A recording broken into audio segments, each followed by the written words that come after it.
Ya mala mangwalong. Ya nuar dial. Nere ya ke mala ke tagme runwang kanai. Ya runwang kanai ta witria. Ko sha gor wala wonane tembalat. Gwa nyurda ke tembalat ke yenware. Ya so en mandong de la yenware to ko to karach. Tembalat ya ka biya chier ka balat karach. Rambi lugu yo ba chu gul kon dial won to go pitch gan mashar ko ne de kon la ra ka social media ke ko ne de kon ti junkel ka gan mashar anta mi se ben ko ne to gat gan mashar ti lua ka sigin ko ne de ko ken ti tugdul ko ken ti junkel gan mashar de kon ku nyur ko te ka ne ti ci gwaj medan ko kwiku gan machar chani chong jode ka tie di ne kon dial tikantin rew de mod dien mi ba kana wale cha gan machar bakek kene de kon ci tie cha ga bakek bini de kon dong ti chunke la gan machar bulo dien bi giek shekane de kon dong la chi mana riang machar te ka wasan wal gwame tine ke sia di ni pich ka ku de ke long a yendok ku de ke long teleran ga ju mi ci barar be la ro ne mu ku de sia di damo ke ku de rana mo ke ku de general mo teleje ko kana nuere mete ga ganwara mi ci mi jelat de la ro ne me jega kwa ben kane de kon la kwas ka gan machar ponde takaje she gadung tid malala ro yen yen nuare ka yen manuare wudu di da mo chore kot mete ga malad ni ja la bel ni je ka be da la bel gur ko bu gur mi she bel yin nyaade la we loide ka mi ku de gur maram dien ba biyo kwes cha ye beli enen min la de jene ko nuare kane de kon dong ta ka social media rire ma wi ke yendial a jilwa jin ga jak a jin bantiyo a jin ga juk rire me wi ke yendial ma de ko la jene awal mi chuku bana kur go wa gadin wa kamrar gada nyadak dong kan dok tela na tier ka Sudan ka dul wal lela kona ling ite ka dul wal dok chana no guten mani kan jiben tiyo do ko ken lu ka je cha gor dul wal dok mi cham te gat ben tiyo cha mo ka bot sha bu no go witin mi kon ti dial to ne kan de kula tuwa ka rol ka social media mani kan jiben tiyo te ka Sudan ngai ki suru no mo atemme mi shiran wure kal ga da machar ba pin wure chwala diling kega kane ne de ko ken dong shin shur ken ngaito gwa mo yo bi shu diling ba barar long lan shu daling diling mi chang ko gore kan machar be pin ai chang ram te ke ti ko we ro do ti kwen be dong de bot be dong gele ka bot yan te di ba pin warech atemme mi shi gwaz let ben doka ni de kon butich doctor la na pen wore kal kanika ka yen chi ma ni riga ne me de yen ku baraten wo de yen ton ku kwan kora togo de ko ku lo dien kan dok shi rai ku da ma ne kan ta tu du le ban tiyo do ko ken de kan ngach ko kon chi kon bula ni wona ne ishari ma char bekek ibete ne de buga ma to kon ka right mi bane ka roman ka dok ko yen sia na be pere ma char te mi chi kor ku ben gadun biya ko kamrar ni de kon kula support ere ba ya kulo gor a sha mayot kenem ba kula nga yo tungdun yo mu waje wotol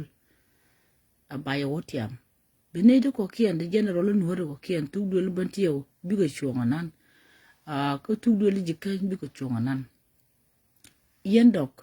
ke sien toy dun ni jikan ke sien toy dun ni tiang kan godang diogo to bigo wonyam shabu nong nural ko social media shabu lu no shagal ma char kek bini dial kan isha kek ni pin ji na ko lari wo to kon ke fo ni de kon kalat ti dong de kon ban yalla ke jin ko la jo ni fini jin chiak ko sung nap chiekel jin yen man gan jagwa ku bi de ma char bi ko bang lor tek ye agur no mo ja la je mula de je ka roach manong la bel taram de bel mishwali gur mbelije yenwari la ya bele atema yen mende ko lat kon waro ken a shi kweda atike kon ko bali ngokwar te kon de chukula ka nyal ko chigan mashar chak tu gon goran ha chakalalat agan mashar na pen wo ko chimugwa bakam agan mashar la japen duoro ki dilin la japen go shukut gada machar konde kon dilin kula ti dilinga shemor de dok ko jin ante me chodo bar ko cha gwalet kunu mi shi gwalet agwa kwara ditetin di na pen wo adama kwa gaduru kamrar yandok ko ci gaduru mutaga sijin ba ya dol wujudo dian na mo mani yen mandok de yela ni yo kondok chanan te ke ruwain de bay badge ken ji kan dia la world cup jubbantiyo cha kon warning gadan bigan mashar kamishi gadun babban cin jen re duarun a cha adapted ayen tiyen ko lon ko gwa de da ne bisin di yela re tong ba ka kwan gwa de bere ma chatina gwa mene we den yene to du len yene yen jikan ka jubanti wa ne me ha ne tara ka na menene ai shek ko politik lo da ri la ri na lingo politik me lo da rit jejen e wo bu lat ko quiz se bu lo den de ko no ko ramani wo yen yen dok tam ci gwa chup yen ne ka choro taw kambi chigan kubala woni ne itele doctor buko anga be guardian kamraro atiji mode kon kultike tide ko na ko jira mi guri shondo ko ba yir kam bor inna me kaniya ka ba peni ki guri duor ki ba peni na mo pone gor kon woni ne kon ne te kon te ngake shianga cha ngot kon ku ko lo rulije ko ne reng machar agadan sejen shen gur kone ka ti bay bay te chai ngot kon a shen no bode ka chai jega jin ga juk sha ba chak num ni ju wi re kar kan ne kon dial ma jen ko reng macharo tanken siganin tanken kan ganin ewa jira ma shinino re kar mone yen man te re kar gur yen wo biya rajba biya ma se ni biya ka jakana na me chatuo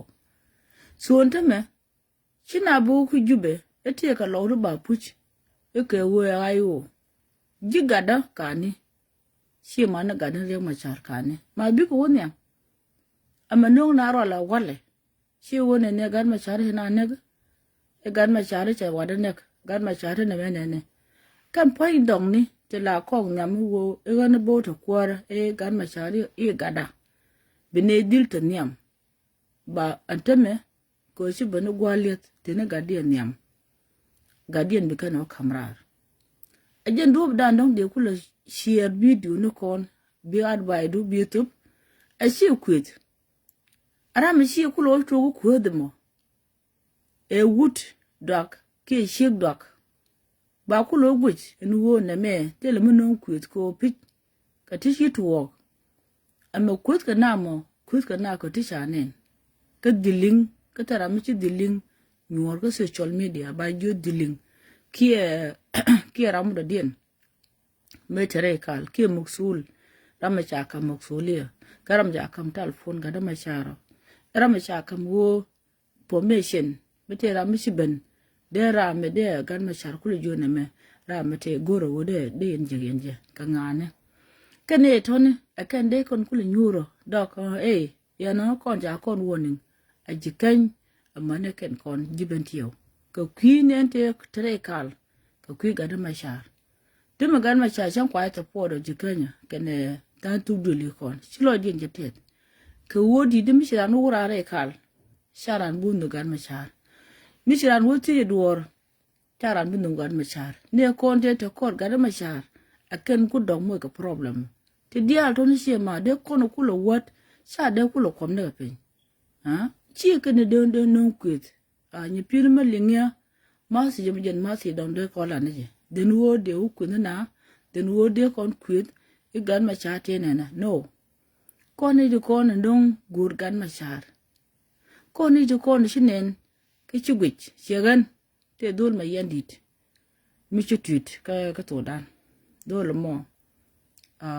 sha shu de sha ber na shu de ber so ka nyarwa kenyam nyarwa jog shin nyarwa wala ta lalat binu nyam chwa sara mala gan wara logne tu nyarwa chani konek dole mo poto de jatin matera mgore yo evident ka ba kame na dole mo gwa cha sho de cha yenten ken gwa da ne ti sho de te wo ngoten na no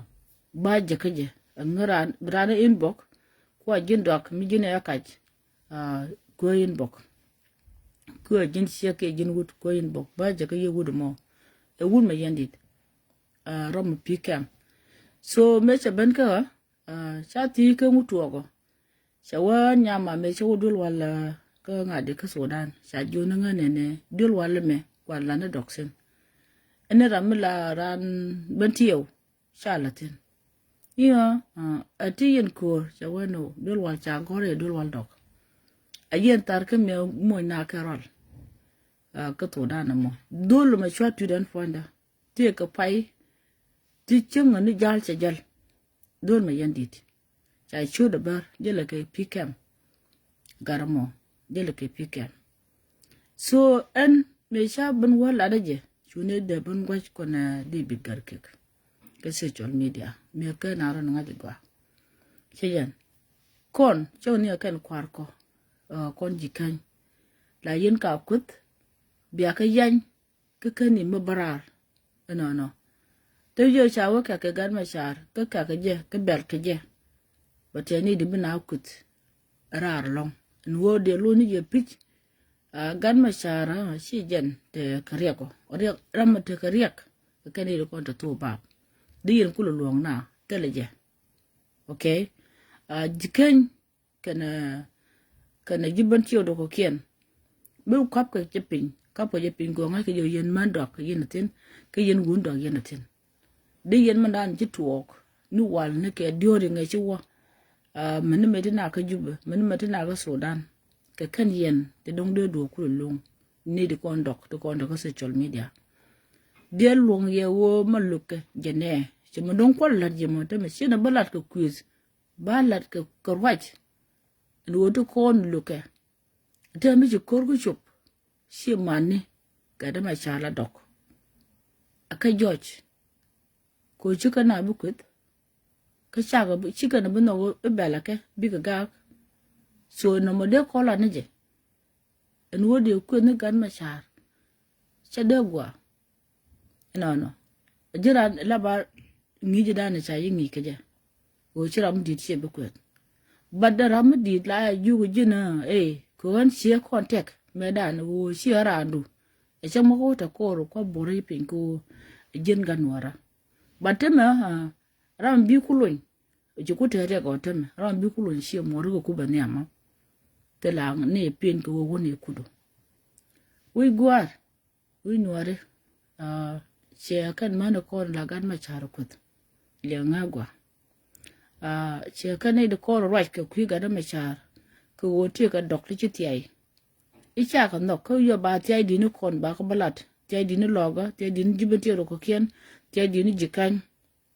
icha ti ai di ni ken da lat so no mo cha bu gwa ko nuori to kon la kut ke commodore kien general kien per ka gan machar wo jiran leadership mi cha won yam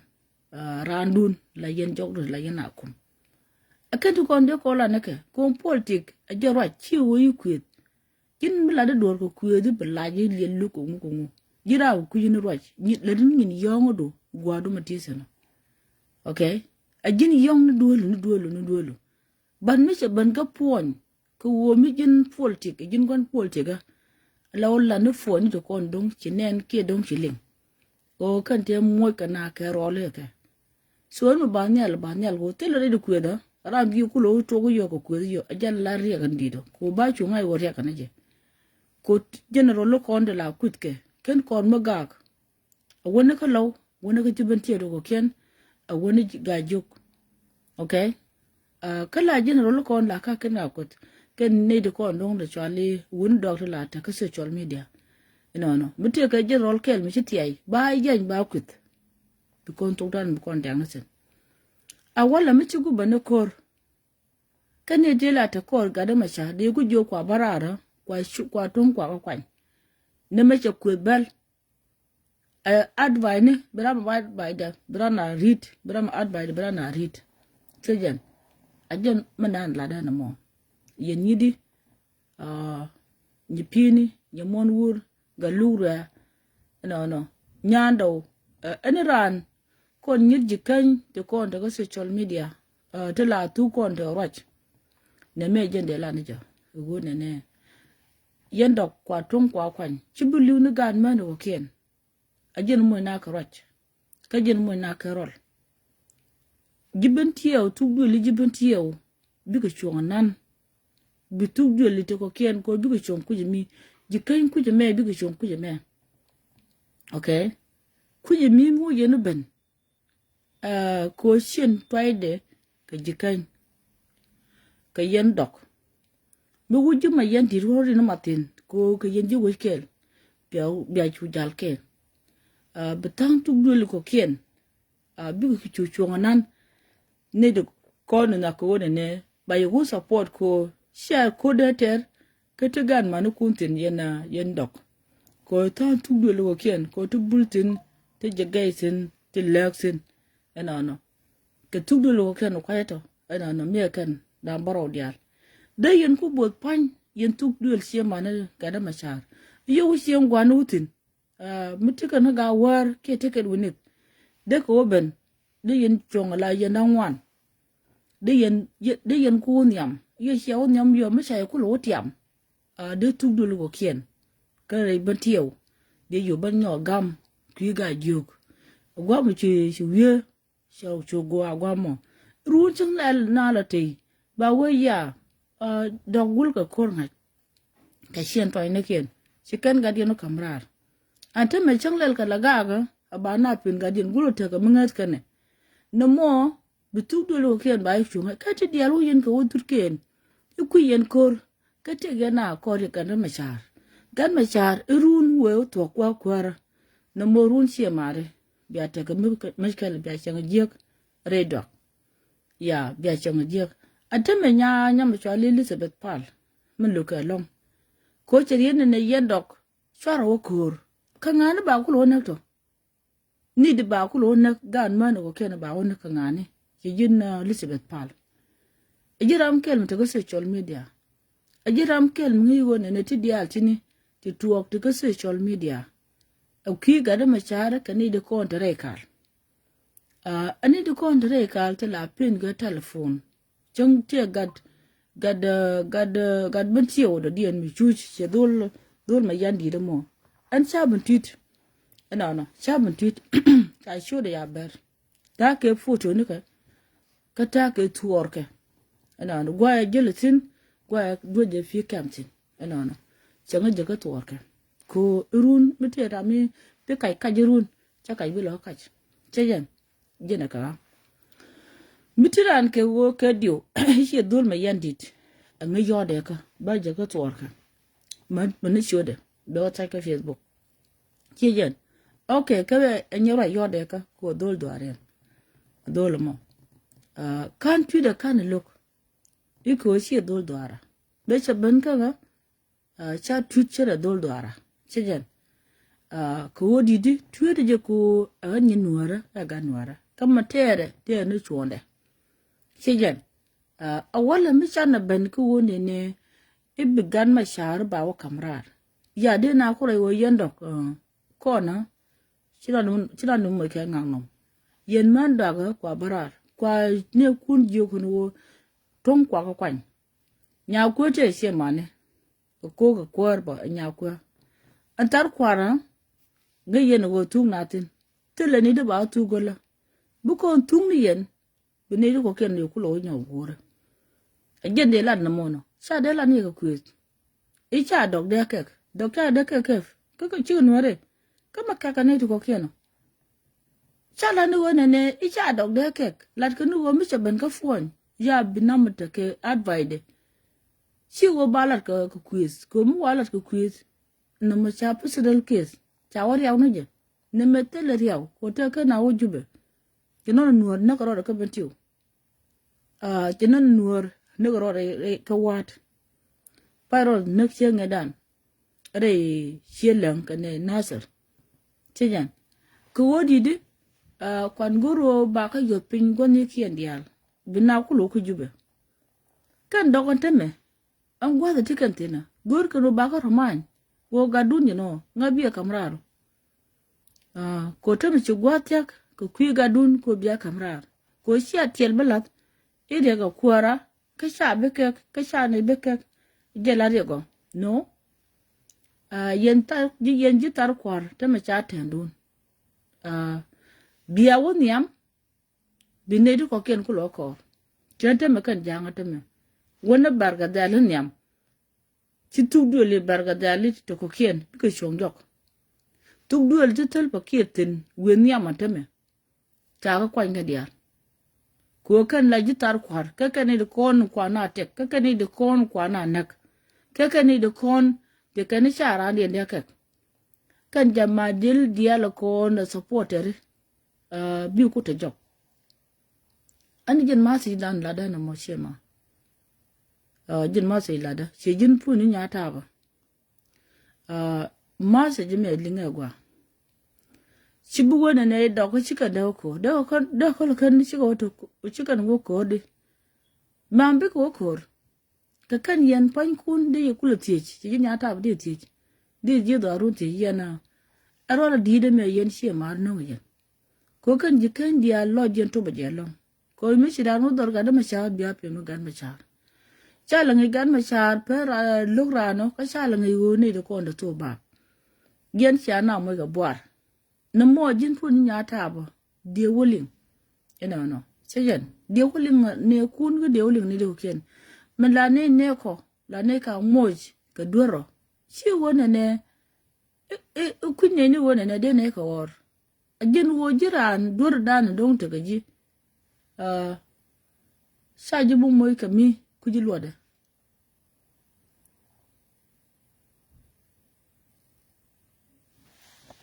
ke mala de do le mota saji bu moy ka dur ke mu se ma pala nga te kan sana ni yin aja dur go ma ko ji lode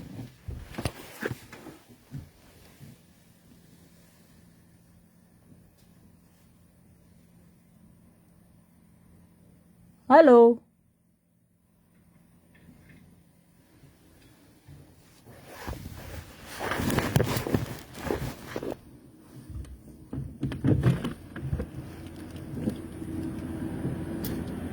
hello hi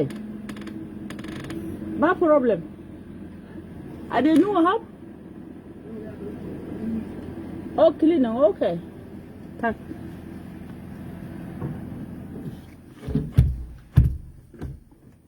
yeah take me challenge ở xa gai đỏ nên gai đỏ cái window dân có là chơi ngay là đông chơi cái mi lại cái này cái window yeah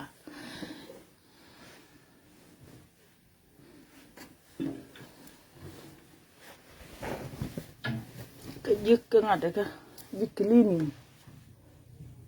giấc cleaning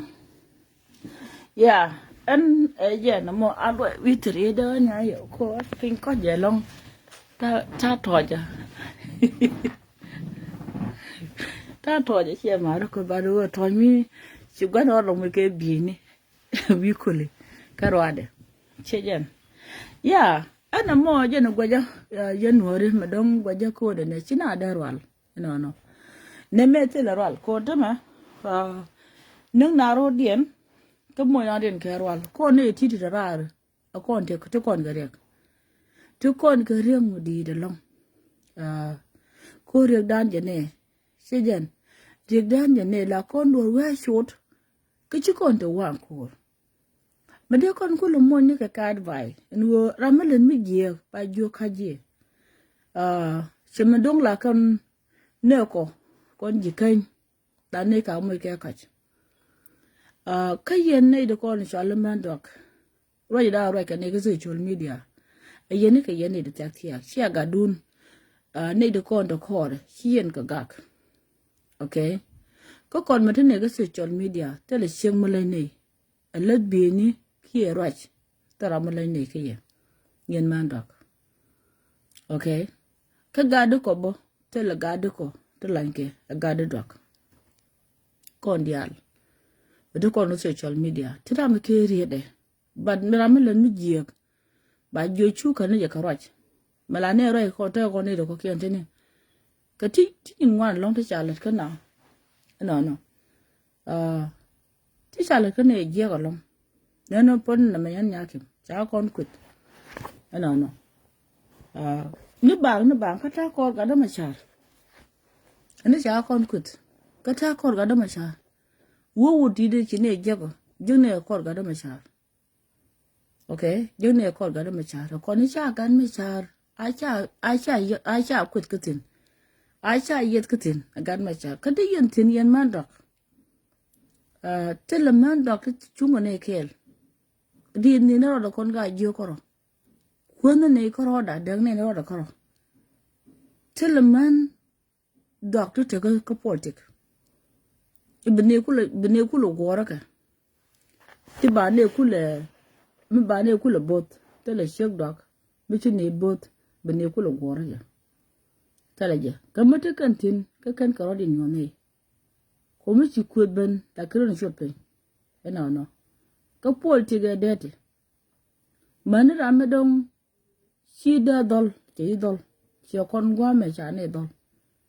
cô nghĩ ra nó nhiều này gan nuara lúc cút cái gì cái xíu đi rồi chạy cút jog đấy so chơi chỉ có gur đàn đi war thì quay tao mi ajen karwa đấy con con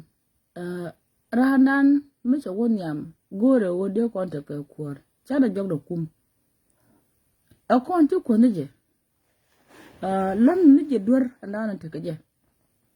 cái này được con đã cái nào có riêng mà sao dia cái vô cái gì này được contere kal siapa nong du wone ne gori no duor ka riêng mà sao wada ba này được có kian be kan do ko le ka kan tro ni kan la kan ne được con dum na tier ada mi chu gwa mi chu ban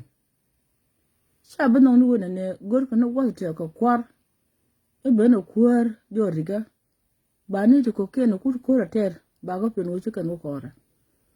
kan gwa da to yen ne de ko ken ma ne yen do lu ban tieu te tere kal te ji siang nen man do lu ga juk te siang nen bi do no me siara ye ka bia commenting bia ma la advice dun en dum sia nen ka dok bia di nen en wo ngan bu nyam to kwar wal la lu ji kien sia man sia lu ne de ko ken okay mi gan mi te sia man again but mi gan mi te sia man ngai ko je ti tin sibilu na gan man o ken ka run te lu ma ba kam ke run ba wo nyong ni ke tek cha gwa na mo gwa nu won tame mi sa kuam lu nu won ne te aw salamu yen do gweda kwa ni chok te lo ye do ko ba ro du ku mu ko ro morun wa jo ter tere rambi chongo reng machar ke yende alien dok buwa gan machar wo kamrar aga nur mana nur bantiyo goida burum ni yen ke tugdu lo ken ko gan machar wa kamra ni do ken biya teltin ki sherun bunyo da tane ba warol mudirun ke ya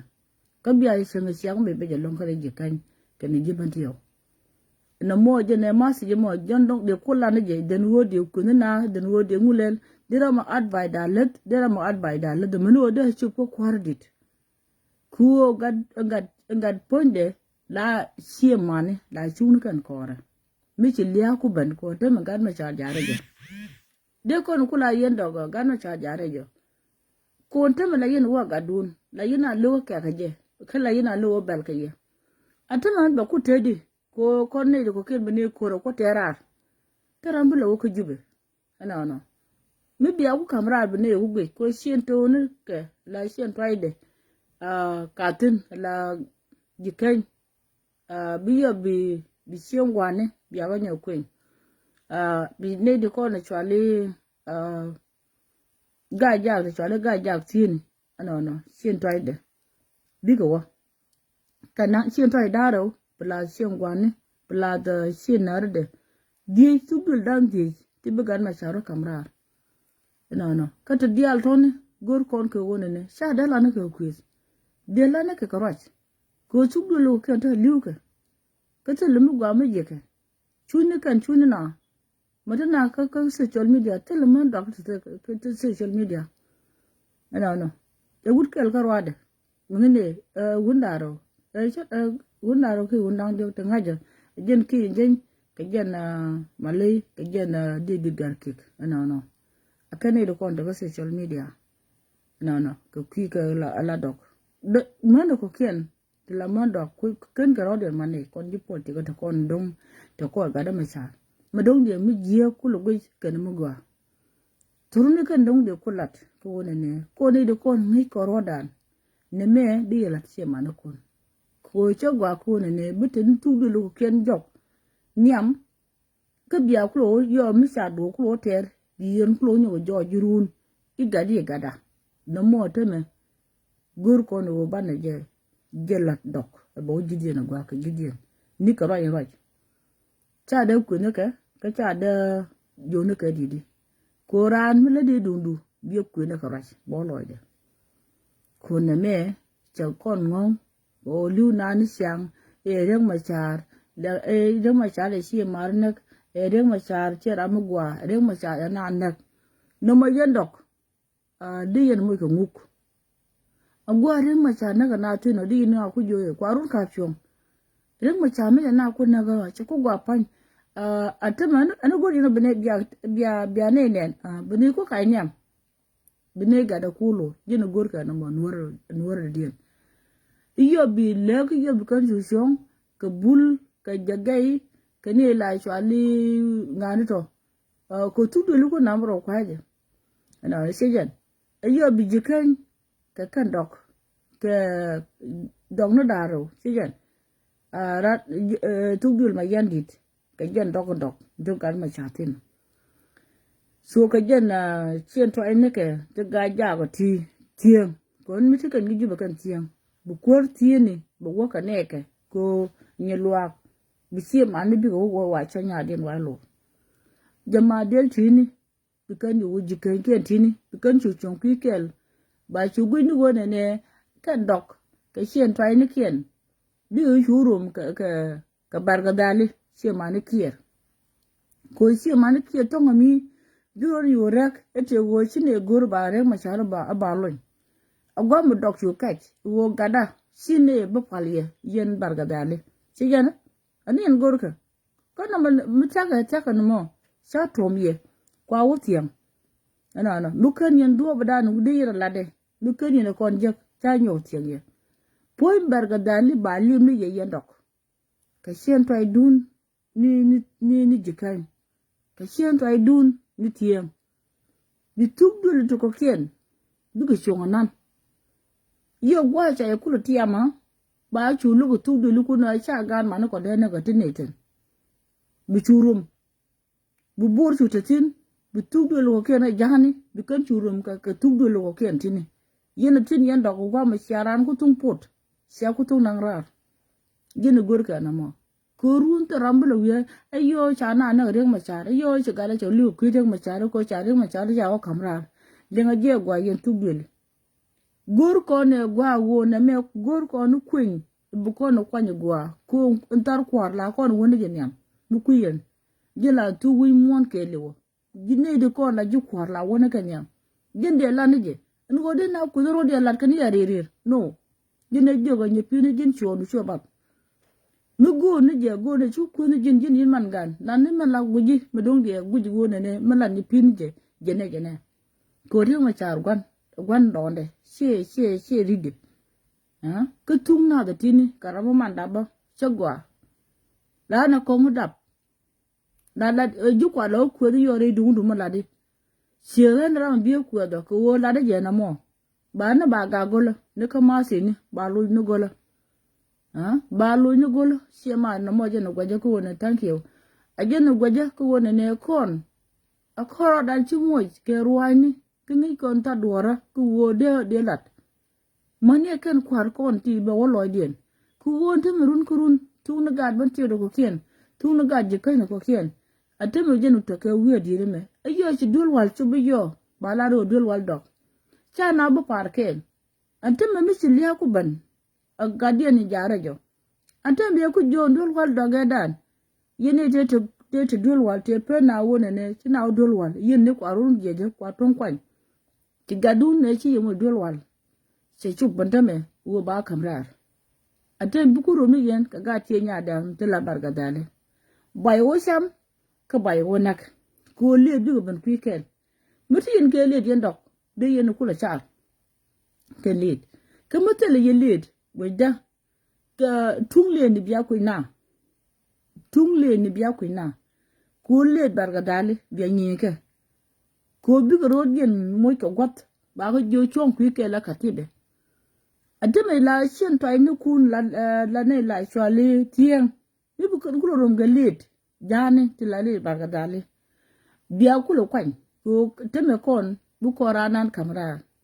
ranan ko na kamra to kon godaro kon nyingje ko tel bakir tale le to kon ko ba ko no kan mi nyinga nato teme kan ne kon tu do le jibin ti do ko kien ka gut bo ko sa bu no bo wa ne bo iyo bi jikai ko kien sa bu no wo ji che man ka wa ne bo ajen gwa bia ko kulo ne tin wo bana gwa kelo kai kina den joro to kelo so jen de la na metere de ko jen man dok yen man dok to ko social media ten na metere de ko gur ko ne wo ban right tin na me gan me char po ne ti tin wan long to lo ka je dunu wo sa de chu luk ka na ro den palpi okay jen na ko ne la lugo wo ku yesra madid be jalong jene kwallo wo ne kan jawo yen chini kwini wo ne kon tana da ko ken jene ikut ko gudu dana chwali tal bakir ki ko ko wono kon tian kuluran an poinda jang ni ngwan long tu kwa fulo aken tingai ke tung nuara ke chu ne me chen jang dial tu bul jan dial chen de kut ikwa bara ni siang jang bia te ne ka korun ke le gun katana la yena la shikana dale ngi shikana da follow ko tu gwat ka rwat ko tu gwat ka quiz gin bi te ke respect ko bididu ka ne kwadu bi lop bilane manana guji wo ba wo loy dien an wo pili na medela let ke cha de la let batana le wo yongo dan te jide duelo again mi ko nyo mun nang yo community ngabi ko ling ka chong ti ka ti yong ma sha bo ling ran ene de wo kien ko jin chen yo go ne buta community chejen ka politic gor jo do da ro ji ka politic wi ka politic ka rol ke wi ka politic wo te ka advice ni ti bi o kam ke ti chi lo jen bel ke cha wo ban widu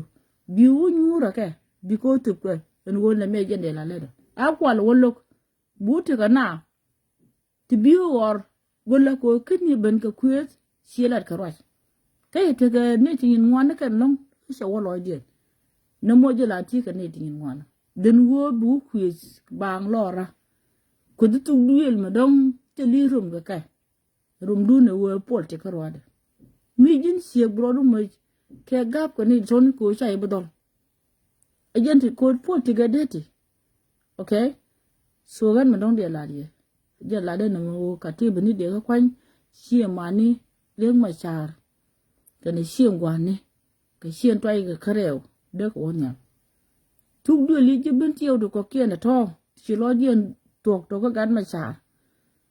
De ko kor ko wo ji ken chi lo dien tok ti. Ku je be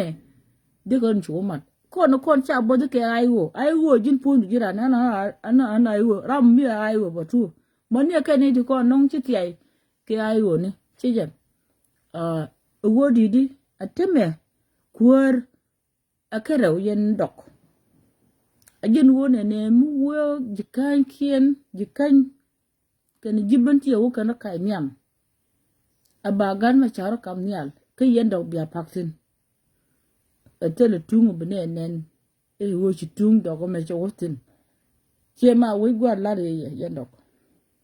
Bia chang be. Siang mu be je long ko nuor. Me ken jinere dwara ke worun wi kwar wi gor. Ibiten ya mala jin. Awa chi jikanya nok de ke chi nuor ja nok. Ba jin mo kele sen gwa bid gwan wo ke neto. Okay? Bung wan wo ke neto.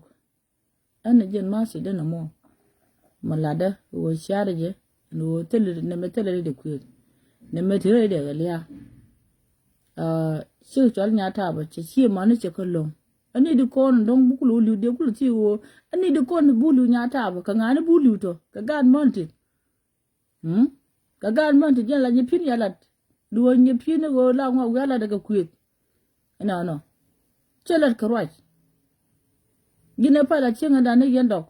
Pain kun la yen nonu wona ne liu ta na. Ka shi agoro bia liu. Gine kwa yo lu ga nyipin ji la de karwaj chola ka kuet.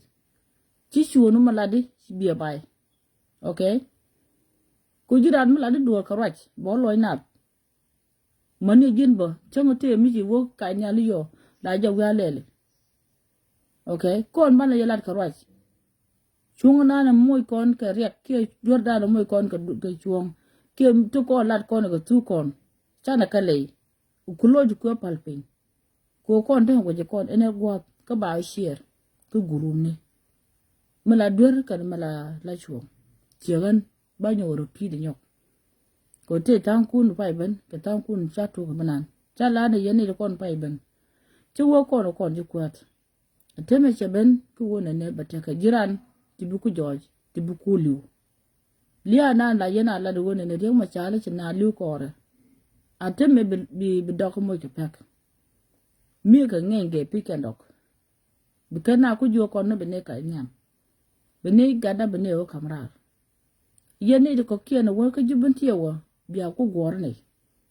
Bene mai ku yora la kon. Ro yana la da. Ko te na ke reaction. Ku na ka te ga dok man dok ti kan cha kan ma cha de ke. Ken na me ka bot lo nap. No ka bot. Shejan. Wo ba kwar ba kamrar. She easy. Ko ne dial tini de right de gwame. Mi ci guru mi shedet. Mi ci guru mi shedet. A shedet de gur. Chutu gru. Chujunu wo yur dor. Ko ne titi gwana ko dinti. Ke shi mana ko ke dini. Ngaka ke wo mi ci kwar mi cha yen. La ya kam ra ngane. Ka ngane la liuto. Ka ngane she liuto. Kam kwarar gwa ke jega. To ni cha banga jani de ko ndong shira de kwara ka wado ke dong to go no wona ne bi ko politik jen. Yen man dok goro bia dol koro.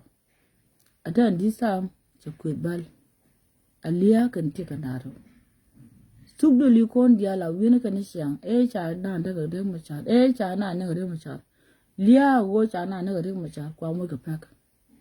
Today ne wale kwa tongkun kwan tugdo likun awoka tugdo la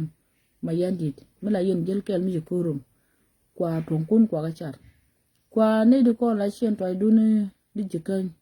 ka tieng re ga ja kwa wo yen dan wan bidoro ko kiena tini tin dong kwa la cha ja ti yo kwa ye cha ja ko ke yen ti tar kwa bi ku ta jo dun kwa urum ga bar ga dale ka le kien ke ko tan jani bi ko chong bonan ka chong nan bi chong ye tu bi lo ko kien tene jang de kon dong te le misam ke na kor telpa bi ko chong gola yene de kon la dok tingi yene wo imen cha cham kor kwarun ki koranun ichume bia wonyam ko sia konje kora ka sia korje kora sejen ka che manu kun jal ka kor na sejen che ta na letel pokire ka barka dale cha kwani che manu nyam che ta tu gulu ko kien siga pak tele mi cha jeken yene di konen sia yang ka so Sudan kwini di kun jal telpa ka jen do ka dok la je che manu ma cha ko chia na bala ko te mte ne te ko te le re ka ring ma cha chi ko te kan ne te ko te le ka ring ma cha ji kan ga jiban ti te ti di ra no ko ka nga de ka ke no mer ya la mu te ga ra mi chi le mi dul tu du mi da dien mi chi le kel ka ga na cha ka jube mi te ka ti che jak a cha ko dul bialat ka ko me no gwa mo kenam nan ne de ko le ko ga ma cha te kan ga tich ka jen we chali ki ni makane kan Uganda so kan dia to ne sia mare e kan gor ko ni yen kwar pen manong balari bon wi nu gul ka ngang no bu nu gul ne me lia kan daro okay to me jang che nyu do woni ne ba kon duni ye bia kon tu to me che ma tu ro da ben tiyo katibu mi dani bukor chiko na ngayo katibu mi di ko blodian tok tan dolo ko mo yodin ka bot bang lora blodian tok dong ti gad bukor mi che je ko wo piji ikur mo kur yone dong mu chuno rodu bate gwa mi dong bo do tawten ko kur mi tele cha ja to kur mi lar ke katiel sha chube la na rodin woten gada bukare kur mo kay yindi ban tiyo kan ngai bokor gada bukare ka jikai don ta buwa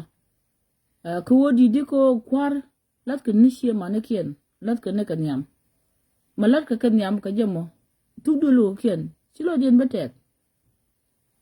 gwanu go bana kala gwat kien shero ida rambi olu ejak ka telo ko mi jokweda ram banga yo che yongo banga yo che yongo ko tirni shaka le ko koraka kon jikai mala ne nyin kala raro kutka ka mano chamane ko kutka ka mano kwar ko lung ne wo ne win wora ba jiak ka win wo dong chunga ga ne kel no chine goro ne ba ne kwet tugdo lo ken o yen jikai ne kuti bisa wa ka karandun e biya gak no tele shing no mi ma ben bisa general akwit baga karan tugdul dien teleje la bel keneke yen dog me yen cha ye bel ke manana ci to go kul yen ke na baga mar man dong ba larye ke nye mar kur me mu wayo tu mu waje woter golla asiya batatin biya ngayo reng ma char tera mi chong do de ka dog cha dog bene ne kor point dog ne ni cha bene kor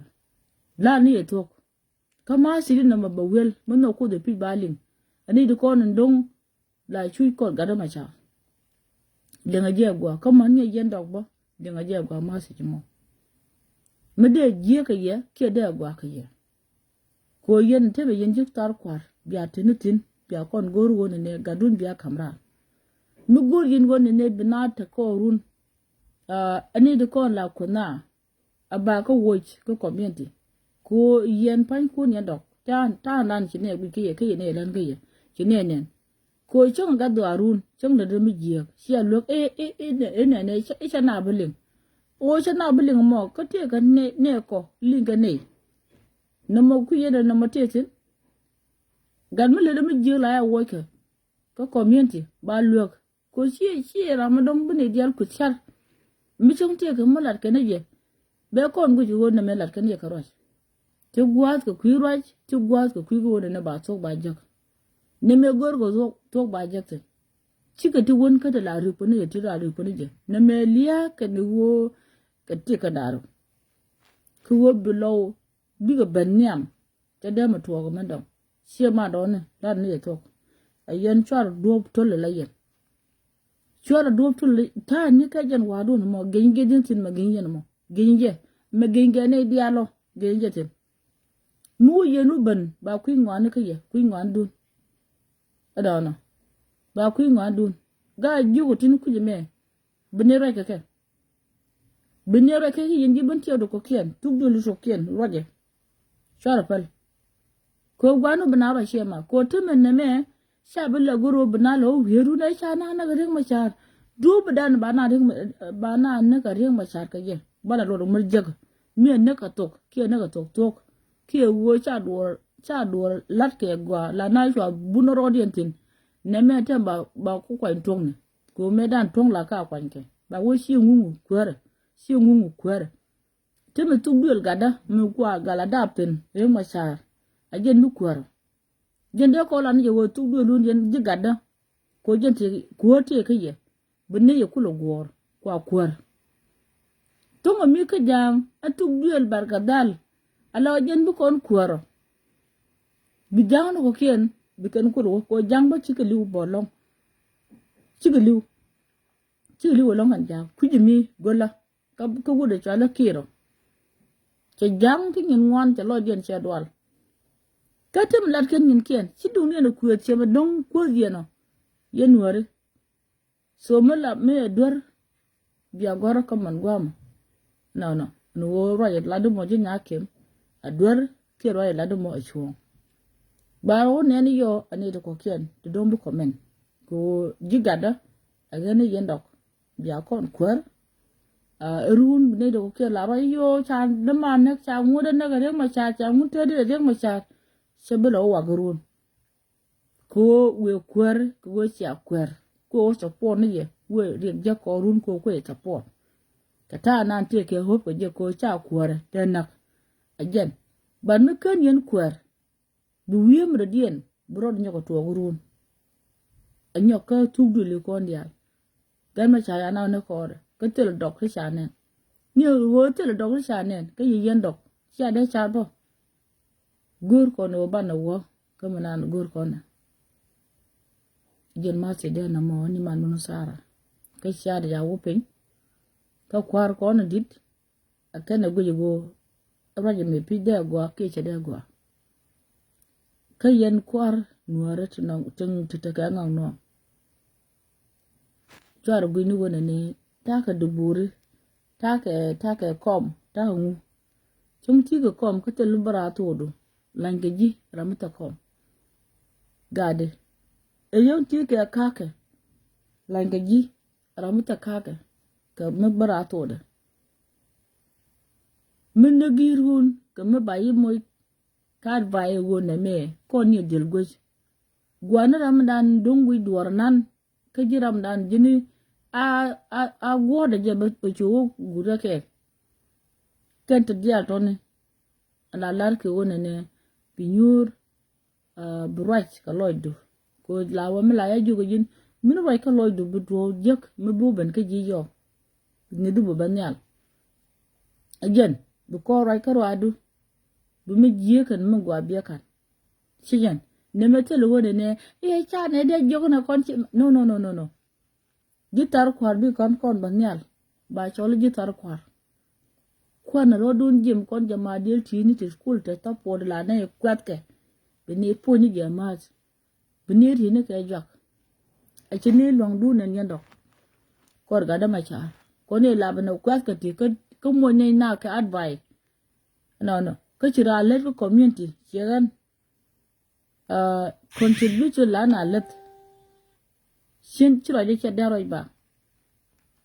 shoda ngi yene gwa ko community ngula dama shin per karamak yuru jan banga social media cing dun real wada me che yorfe poy de la wada me che yorfe ante de chakaran pona ti chabar ngaji mandan la da ka community ko jiran bi roi kitu bukundu bi roi kitu bukun ramikan kun top e zero chana bo kut ka social media ramitele les kitele kak ku wora ma che dola ka community dundu kwes ka ro da lor bang nini ro du go ne tini changake chikanyin kenyi kan lose yogo to ko na che lude de let ke 10 bedroom terom ka terom inshallah ka ngade ka gambel gwa mo de du bulu terom ka pai ka yo to te ko la use yo do ka chi mare ko mi chan ven te lo go ben te lo lo te lo ji kan te lo di pe garam ke le chi bano ba kan pe ga dan gor point ya mar ada ba chira ndang ha yo mar na mo sa parkel ka gada kon ka manana dial ti dong chui goni kenya point ya mar nya potach sa par ga mando ko no chuch ana ka mando ko no chuch chi ga ne de ko no dong nu wona ne e be do ando je bo ku kam na ka ma chi mar no chi mar fan ken mu gwiran ke de an ngai ni wona ne e je man nya ke no mo ke te man golo dan wo chi mar ko wodi di ajin wo nyakim kujeme jin wo nyakim kujeme mo don de le ke chi mare ba chu de ka ne dia ka ye ne ko ke ne chi mare chi more po dan mo wi jek e po mu guru gad ko segan gad ka to ko ne ko to kama shenga don wa dong ba doang bi jang ba pak bu chu guje mam ko daw la chu guje mam guje ne min da no guje te tok sijan te ko la ka chi wi de guje ni wo bu tonyin karwade bu gar ka runu kana jala run tung dong wan dial ke tung no dong wan dial ba gar ko ngi bu ra ro la na gan nyakim e ga sar nyakim siga de ba toira siga de subo de banak okay je la ko jin man gada jin tum tedu ku to gunna me sho yo la wote ga mi je mi biga mi bi chi mor ga ka je gangwa gan ko jin ko la jo ga ni pini jin gwa gan ko ganga nuare kana di je la ja yo al ka ko jiran mi ti yen ka pote ke le ran bi dil luok ayam ya ga bi luok shi bu luok kwes ko run we jo shar malat na me shi mu char ka mu go ye cha kai nyal de ngal luok ja ko kon na mando ajam ti ku ni ka jene jang swor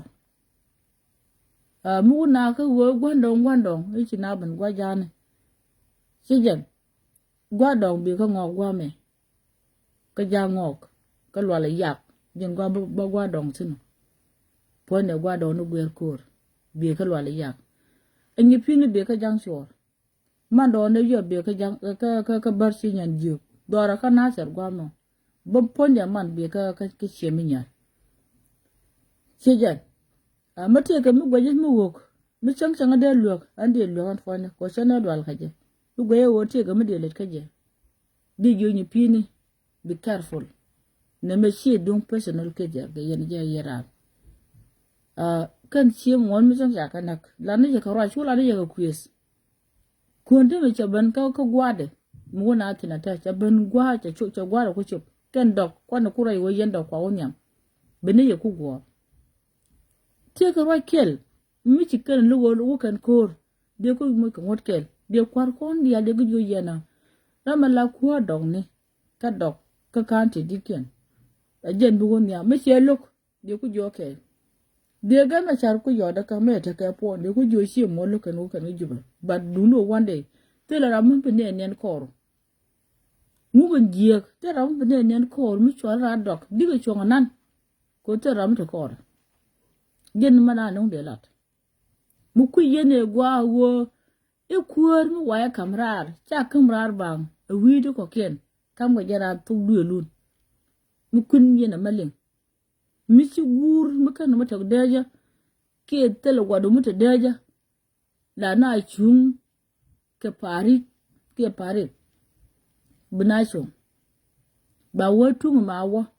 ba warach chetun ko la katim la kwanke poi kati be dog meken warach tela katim no ken warach la kur la pega okay ba katim kon jim cho kur mi cha wode na wutin kati ka katim meken ban chinawa ajin kula chicken na me chokku che gor bala jela da gwa kan dog mane kan da wasan walme balat ke gwa wo yen pankun yen dogoti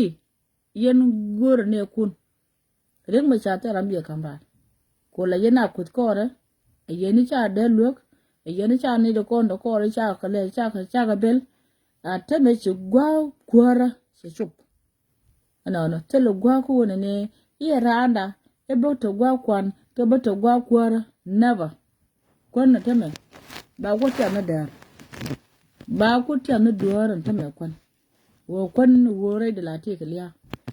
ta ba no wo ne tina gwa kwara ba an brana ka pe yo nyura ba ka tele kwar mutere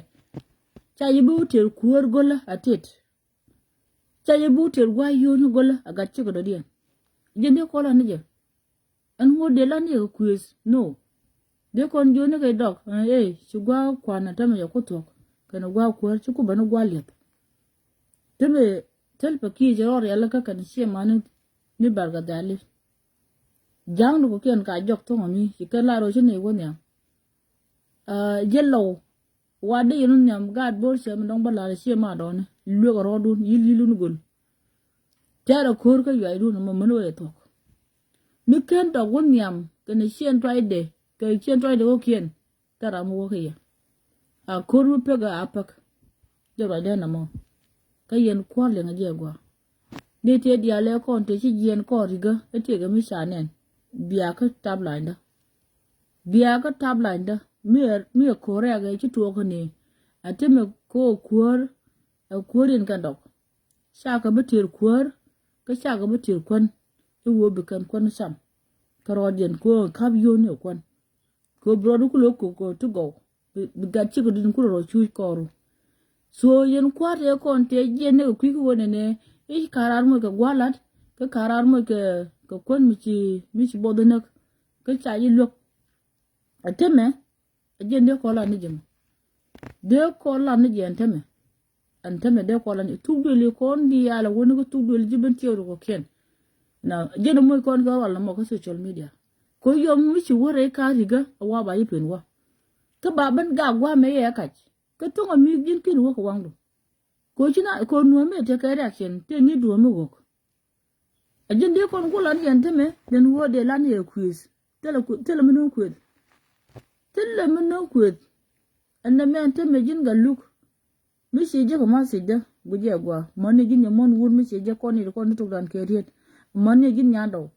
en ni ram de ma jin ne fine ko ni do kon social media gur ko ni wo ma se je me ban yo gor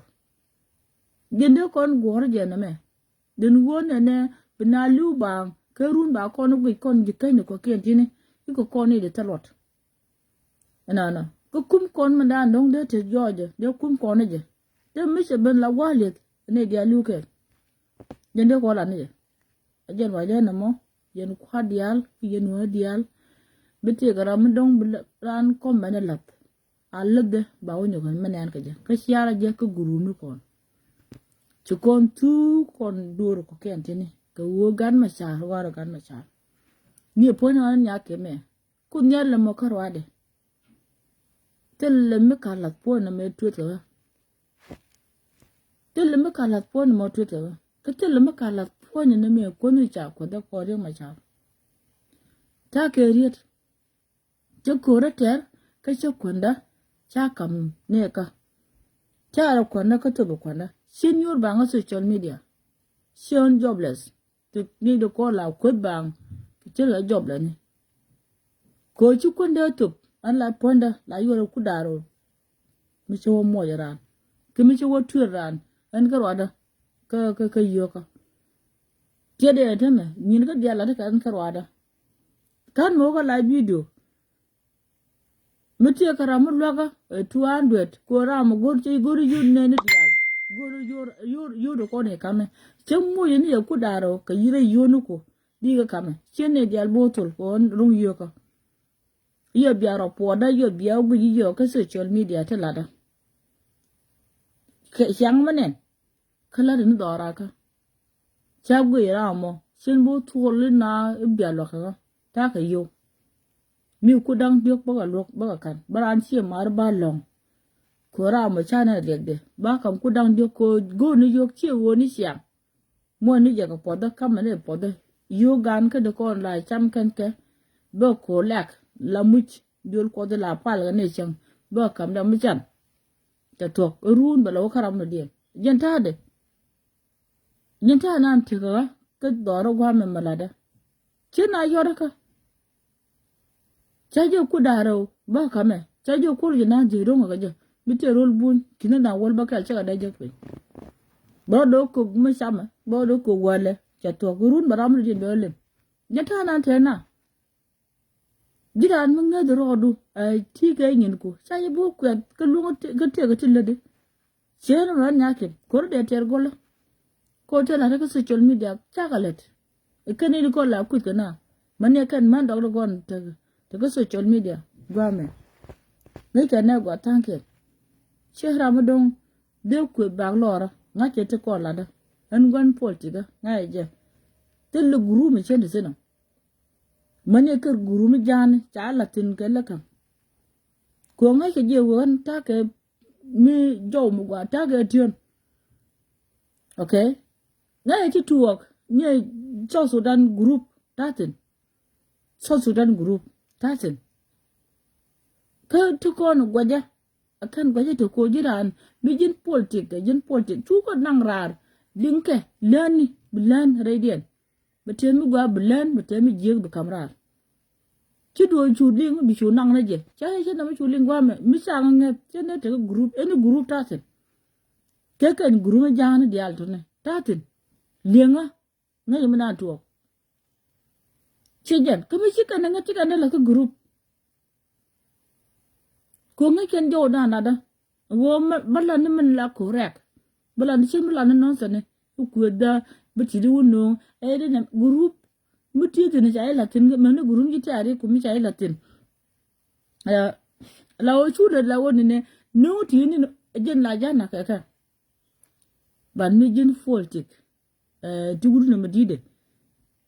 a child that個 group guantero bilen du gwa kan mi je bi gwe irun du kul jo na me cha de la na me cha de se me kol ba mi alo ka ti chu kul len ba ni ki andia wo ti jang chi go dien kwan tu duli te ra ngaje irun ram bi o le video de ba kan ra ko ni jen che ga tawun ku je wo direct min che nya ke mla do tire ne no kana ka no gwa ni ki andia okay no ka gwa ni ki andia ko jang te ken di woni telpa che man nyam ki woni ne de ko ki nyam to dia to ne kan gor ka ko ban ne kalin gwa den wo ban wo hey cha na de la jiram la we hey bi bang bio her bang din wu de mo ke gen che ga mo lam la lingi wo bi do gak ka kuidi ke gak ihi tiai no mo ka gen chi ma ga yorpin ni de ko ni tiai chi karon bai ban mi tie ka mi chi chup mala wo balat pitch on tar kware ke la kon woni ne am nika Afrika no wal mi jin kware kar la kon pe ke no che manaran chung ne generan cha wa pe ke ram dien ni jena gwa jo ban no ya for example jin mi chira nak la wa pe ke ni no wat ku ke la wa pe ke ni manuku mai ko chin gare tar de gwa mo bokulo lo dun lo ne ni ko na dwar ko na chi dwar wo lo jen ran mi sai nak la pe ni wat ku ke la pe ni pre ni ku ke la pe ni shen jig ne de ko ndara mi jira nak an la ko pe ke ni ramadan ni ran ba ko ni pe no ke na man ba o ke ni pe mi chi ko ku la dak na ku lu ko wat man friend mi ngi je wo idor ga bi friend ke bi kan ho yor pe okay friend ke ka wo bo kan go yor pe akane de kon dum tuk do li kon tu kwa gan ma char la chaja akan frena gada ma char tu kwa gan ma char la chaja ala wo fon gadaran ku wo ba kamra ka sigin again wo shie mane akan bi showtino minu wo bi ni de ko la frena ke biken wo nyam ku wo chicken frena ken pu palia again chere wo ne chere ga tum garan la wo visual garan la ko na goro ni shie mane ba shat ka ku wo ne kam kwara chere tum mu ja shol dira bu ku de bieli na je ko kon lino dam won ma chara nak de wo pele je dam mo cha do chul de wo kur ram le dien teleje ko chi jin na rano de gur ponde kama kan pon je so ro bar pon frene de an chung jo de kab de gwa do kulo nyot ajen kulu shirke wona ne kan tugdo lu kon dom bugan ma char kul lok ko wo tar ka je ko barar dikan kon chonganan ba long ne ke gan ma char ti che mani ba kulo kon go ajen do da nong de raman ke ya so braji chongono mete ram sheling diek ka ba lo go kon ji ko mena che yen ji ko mena gor je wo message me clear message che dun kwa da ko tu kon de pin kor ga da machar ke wam ke wo cha dak gan machar ke kuar cha nga dak ko kon che wo tieje ne bodo che ware kal ba pin wo adok de me che tan dok anda ga na ko wo china bu kut ga da machar bu dun de pin no kana ga dien ene ko ko nyam yene de kon dong cha ta ke wo cha da ka kwan cha da ka kuar gan ma cha kwa ni tu du lien te me tu du lien la kwa nya ani akwa kamra da ken kwa mar chungo yen tu du lien kon tel mu gwa cha jak gerat ba na mo kam ye nu ko la dor ni biya ku lo ye ko men kam chi dor ka go ye ko men kun e sha ko gor nu gwa ka ba ko je kan ne konti la ba do gore shara go ni jen ba ko na me information be kama neje gwa bo loida mu kon do wa go ba wo tele lo na mo je la ro la no yo na me gor ko ne wona na bo gwa de mane kan sie mane kon be kan ngai pite kan ne ko tu kon tu kwa ne mu ka advance to go kan ne tu kon kwa na bab na me pi dung ga da ma char me a ku te pe ka sie mane dok ko eni dial tin run dial tin jen dok kuje me jen dok kwa mo fak aloy na ti le je ka ye this time along dun kwa ne tu do le bentio amani chikan kam man ni jen man dok gor ye pi bia chartin mi to ko pi wona ne ba na pen wore ka ga da ma char changara mi chu ba o tek ba pe reng ma char te mi ji gwal ku ban yene te kon te la yana pen wo ne aka gan ma char talpon ga da ma char ji yana kam na manu ji gan ma char te ke ini mini anu kwa won yam kwa talpon ka ba gan ma char kwa dum ka kwa yi kwa ra ka anu te me talpon la ne ya pen te me jina da ku je problem bunu we kan thank you nu we kan la won ne sia won yam jin woni de kon bun yam teram banen kor ga da ma char mani gan ma char bala de run chora koter e kan yero ke je gan ma char chora koter e kan yen gan ma char gorwar ga wo teleran dok mi bene ne run e kam ye kuer ke tie ko permission mu gwa at kane de kon dong shi kamrar chine nen na magoro biya ngot biya kon yan pin kam ke yen dok tu go ngot yan pi kor ga dun sha chine de ko ken bu chong jode bu chong ni yen ka temene ane yenen shi atong kwa mu yen tong kwa nya bolo ja batet ko ni de ko ken tine bene ni de ko la na ku bang lor bene ko chwa luak te lo kun bilo wo yor ko ne je e che reng ma cha na ja na ke che reng ma cha je na je lu ko ra che reng ma cha cha wa de che na bilya shu ngong ne wa mo je no go ra ko ne ko yera mai ku wo do da la lu ko na ko ga da ma charo mi e dundun yan dok kwa mar kai nyang kwa Amerika jala wo kayen jiran kwa Amerika biyen jiran abne ngaji wo jiran ke kaj jan chong na ma se na ma bu da kel kiye ka liang de ka mane gwara hu bo lo dun rama chi ban jogo yo a shira ta share bo no wote ka diu bula lon jok mi te dit ke le mi chi ruwej ba lo wotim ba lo lon jok ja ne bu ko ko ba ta kel kiye mane yen ji pen mane yen ji wa san wal liang ji gwa ma se de shora liang ji no